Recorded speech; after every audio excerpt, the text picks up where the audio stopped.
speaking of school, you can kind of feel the weather changing, and it's kind of coming to the end of the school year. People getting antsy, want to be outside. Yeah, you forget about that. Like, as a kid, it's very exciting. Luke asked me how many days were left. He's working on time, so he'll be like, how many seconds or whatever. But the Can't point do that is, math right now. Yeah, Rent. Yeah, he's like, it's like that scene from The Hangover where numbers are just flashing in front of his face. It is nice, and it's nice. It starts to feel like we really turned the corner. Things are blooming and all that, and the sun is really helping with that, which we've had a bunch of. Today was no exception to that. Satellite looks clean. Statewide, temperatures varied. Right, we got into the 50s along the coast. South wind though kicked off that water at 45, 46, and we've cooled down to 49 in Portland. Wiscasset at 48 degrees, but get away from that ocean influence in the 50s, even some low 60s still hanging around in Freiburg, for example, sitting at 60, 65 in Conway, New Hampshire.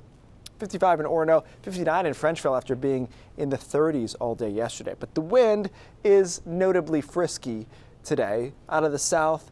30 to 35 miles an hour, and so that makes it feel a little bit cooler, but maybe more importantly for the coastline, it just whips the wind right off that cold water, so that's been a bit of an issue.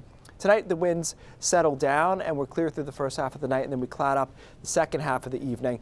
Now tomorrow there will be showers, but I want to be clear that this is not a rainstorm. It's just a line of showers in an otherwise totally dry week, and so the showers come through late to mid-morning, and they continue through the early afternoon and then roll out of here late afternoon, ending in some snow across northern Maine and the mountains, not enough to accumulate.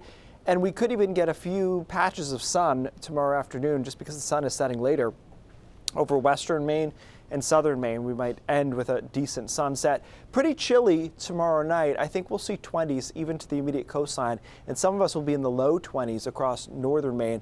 The coldest night of this stretch, and maybe the coldest night for a while if things work out okay. We keep going up through the rest of spring. That means we're only in the upper 40s or around 50 for Thursday too. So this is the exception tomorrow with some showers. Back to sun on Thursday and Friday and Saturday, and those days keep getting a little bit warmer. I think Friday and Saturday especially look really nice. Still a little bit of a question mark how nice Sunday turns out, but I think we're looking pretty good here.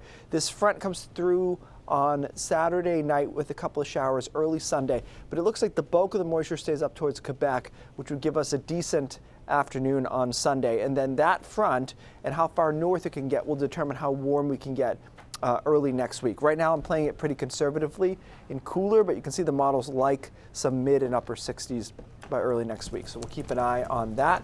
It is slightly warmer than my forecast at this point just because the front is not very trustworthy in my opinion. But yeah, overall good. A little bright and breezy on Thursday, and Friday I think looks really nice, as does Saturday. So really good stretch of weather. I mean, this time of year can be really touch and go. You know, November and May are my like most wanted list for months, and if we continue on this path, then we're in good shape for early May. Just get through tomorrow. Just push through. Right. It's good for the grass. It's good for the flowers. Oh yeah, and everything's growing. Everybody's stuff looks good this time of year. Yeah. It's just like revisit it in the summer and see how it looks. Yeah. All right, Keith, thanks. Take a look at this. Great view of the moon over Katahdin. Wow, Paul Sear took this photo from the town of Oakfield. We love sharing your pictures of Maine, and the best way to get them to us is by using the Near Me section of our News Center Maine app.